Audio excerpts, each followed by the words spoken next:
Hello everyone and welcome back to the channel. So we are starting with the topic energy in nth orbit. Energy in nth orbit में हम energy के बारे में पढ़ेंगे कि energy जो different levels में होती है, डिफरेंट लेवल या ऑर्बिट्स में होती है, जैसे 1 2 3 4, तो तब उनकी क्या एनर्जी होती है। तो एक शॉर्ट सा टॉपिक है, इसके बेसिस पे न्यूमेरिकल्स जो हम वो करेंगे after this recording, okay, in the next recording obviously. So calculation of energy associated with electron in nth orbit. तो सबसे पहले जब हमने एनर्जी के फॉर्मूले को डिराइव किया तो हमारे पास ये आया, जैसे अभी हमने प्रीवियस में वो करा था, रेडियस, वेलोसिटी, ये सब इनके भी अलग अलग डेरिवेशंस थे, बट हमने डेरिवेशन नहीं किया, हमने इनके डायरेक्ट फॉर्मूलेस याद किए because it saves a lot of time. तो ऐसे ही, बट ये समझ नहीं आता इतने अच्छे से कि ये क्या है क्या नहीं, ये तो 2 से 3 बार प्रैक्टिस करना पड़ता है। But I have written the main line of it. देखो, आपको सबसे पहले EN की जो डेरिवेशन के लास्ट में जो वैल्यू आएगी वो ये आएगी।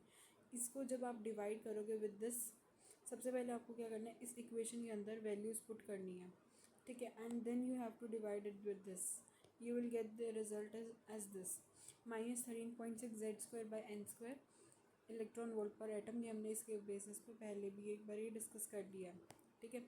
अब जब ये है electron volt per atom, but अगर हमें क्वेश्चन में दिया हो किलो जूल पर मोल में करना है एनर्जी को, तब हम ये वाला फॉर्मूला यूज़ करेंगे। नाउ सी, अगर हमें बोला जाए किस चीज़ के लिए, ये वाला फॉर्मूला याद रखना है।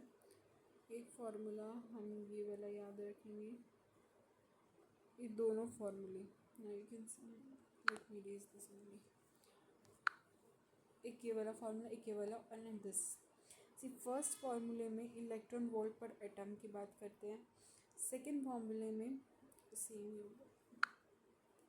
सेकंड फार्मूले में बात करते हैं किसकी, किलो जूल पर मोल में, ठीक है। अब अगर हम बात करें हाइड्रोजन की, अब ये फार्मूला है कि जब अगर आपको क्वेश्चन में दिया हो इलेक्ट्रॉन वोल्ट पर एटम दिया हो और 1 EV की वैल्यू तो पता ही है 1.6 × 10⁻⁻19 जूल होती है। अगर किलो जूल पर मोल में निकालना तो -1312/n² × Z², ऐसे करना, ठीक है।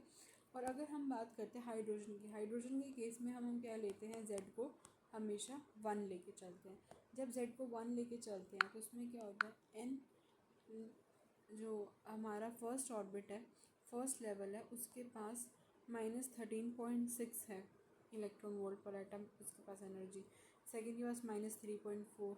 ये याद कर लेनी चाहिए हमें अच्छे से, ताकि जो मैंने पहले भी बोला था कि हम इसका एक अच्छे से एक सेपरेट इसको कॉलम देंगे ताकि हमें ये याद हो जाए। मैंने पहले भी रिकॉर्डिंग में बताया था ये, तो तब भी हमने सिर्फ 2 की वैल्यूज़ करी थी, आज हम 5 की वैल्यूज़ जो हैं याद करेंगे। फर्स्ट -13.6, सेकेंड -3.4, -1.5, -0.85 और -0.544, ठीक है। तो ये है कि अगर n की वैल्यू 1 है तो यानी आपको इसमें पुट करनी है। अब ये इलेक्ट्रॉन वोल्ट पर एटम में, it means you need to go in this formula, जो ये इलेक्ट्रॉन वोल्ट पर एटम है ना, या तो Z1 है। अब n की वैल्यू 1 पुट करोगे तो ये आएगा, n की वैल्यू 2 पुट करोगे तो ये आएगा, मीन्स 2 का स्क्वायर हो जाएगा 4, फिर 3 का स्क्वायर 9, फिर 4 का स्क्वायर 16, 5 का स्क्वायर 25, ऐसे करके जब डिवाइड करोगे तो ये इलेक्ट्रॉन वोल्ट पर एटम की बात कर रहे हैं अभी, ठीक है। सो अब जब इस लेवल में जब N1 और N2 लेवल का जब डिफरेंस निकालोगे तो 10.2, जब इनका डिफरेंस निकालोगे तो 0.66, ठीक है। इनका ज़्यादा करने की ज़रूरत नहीं है, बस 3 का याद कर लो, दैट इज़ सफिशिएंट, ठीक है। और जो N1 है, मीन्स N1 तो क्या है, यहाँ पे N1 है ग्राउंड स्टेट, N1 है ग्राउंड स्टेट, ठीक है। अब ग्राउंड स्टेट से हम ऊपर चढ़ते हैं ना, तो ये जो इसका N2 है, ये N2 इसका फर्स्ट एक्साइटेड लेवल, N3 है इसका सेकेंड एक्साइटेड लेवल। ये हाइड्रोजन के केस के लिए है जब आपको Z1 लेना हो। अब काइनेटिक एनर्जी क्या होता है, काइनेटिक एनर्जी भी जब हम डेरिवेशन करते हैं ना, तब काइनेटिक एनर्जी का फॉर्मूला ये आता है पोटेंशियल एनर्जी का ये आता है। कैसे? जो काइनेटिक एनर्जी होती है वो क्या होती है, हाफ होती है किसके, पोटेंशियल एनर्जी की। ठीक है, पोटेंशियल एनर्जी ये कह सकते हैं, पोटेंशियल एनर्जी जो होती है वो काइनेटिक एनर्जी के इक्वल होती है, लेकिन उसके हाफ के। और पोटेंशियल एनर्जी क्या होती है, उसके नेगेटिव में होती है, उसके नेगेटिव में होती है। ठीक है, नाउ आपके पास अगर En की वैल्यू है, नाउ सी हियर वंस कि पोटेंशियल एनर्जी जो होती है वो -2 काइनेटिक एनर्जी की इक्वल होती है।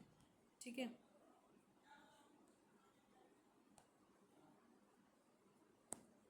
अब जो यहाँ पे पोटेंशियल एनर्जी होती है वो माइनस किसकी होती है, काइनेटिक एनर्जी के। तो काइनेटिक एनर्जी का फॉर्मूला होता है हाफ kZ²/Rn। और पोटेंशियल एनर्जी क्या होती है, उस ये हाफ है तो पोटेंशियल एनर्जी उसी चीज़ का डबल होती है। ठीक है, और कौन सा साइन आता है उसके पास, नेगेटिव साइन आता है। ठीक है, तो ये मैंने यहाँ पे इसका लिख दिया है, जिससे हमने ये और इसके बारे में पता लगेगा। और En की वैल्यू ये होती है। अब इधर देखो, जब मैंने कहा ये Rn तीनों के पास है। अब जब ये Rn की वैल्यू मैंने यहाँ पे बढ़ाई, पहले हम किसकी बात करते हैं, काइनेटिक एनर्जी की, ये बढ़ाई तो ऑटोमेटिकली जब मैं रेडियस बढ़ाऊंगी तो काइनेटिक एनर्जी कम हुई, रेडियस बढ़ाया काइनेटिक एनर्जी कम हुई। अब मैंने यहाँ से ये बढ़ाया लेकिन मेरा ये भी बढ़ा, ऐसा क्यों? क्योंकि जो इसके आगे नेगेटिव साइन है ना, वो क्या करता है, वो उल्टा काम करेगा। अगर इसके आगे नेगेटिव साइन है तो ये अगर बढ़ रहा है तो ये भी बढ़ेगा, मीन्स अपोजिट हो जाएगा, उसका पोटेंशियल एनर्जी बढ़ेगा। अब यहाँ से Rn बढ़ रहा है, इसके आगे भी नेगेटिव का साइन है तो En भी क्या हो जाएगा, बढ़ेगा। ठीक है, एनर्जी जो डिफरेंस होएगा बिटवीन टू एडजेसेंट लेवल वो क्या हो जाता है, कम हो जाता है। अब जैसे कि यहाँ पे देखो E2 माइनस E1 में से जब आपको E1 को माइनस करोगे, ठीक है, तो उसमें क्या होगा, वो बड़ा होगा। अब इधर देखो, ये वाला बड़ा है, फिर छोटा है, फिर छोटा है, फिर उससे छोटा, फिर उससे छोटा, ऐसे ऐसे करते करते आएगा। सो जो सबसे बड़ा है वो ऐसे चलेंगे, मीन्स यहाँ से सबसे ज़्यादा बड़े चलेंगे। ठीक है, तो E2 माइनस E1 यानी ये चीज़ बड़ा है, E2 माइनस E1 की है 10.2 बड़ा है। उसके बाद E3 माइनस E2 फिर उससे बड़ा है, फिर उससे छोटा है, फिर उससे छोटा, फिर ऐसे करके और ज़्यादा छोटे होते रहेंगे।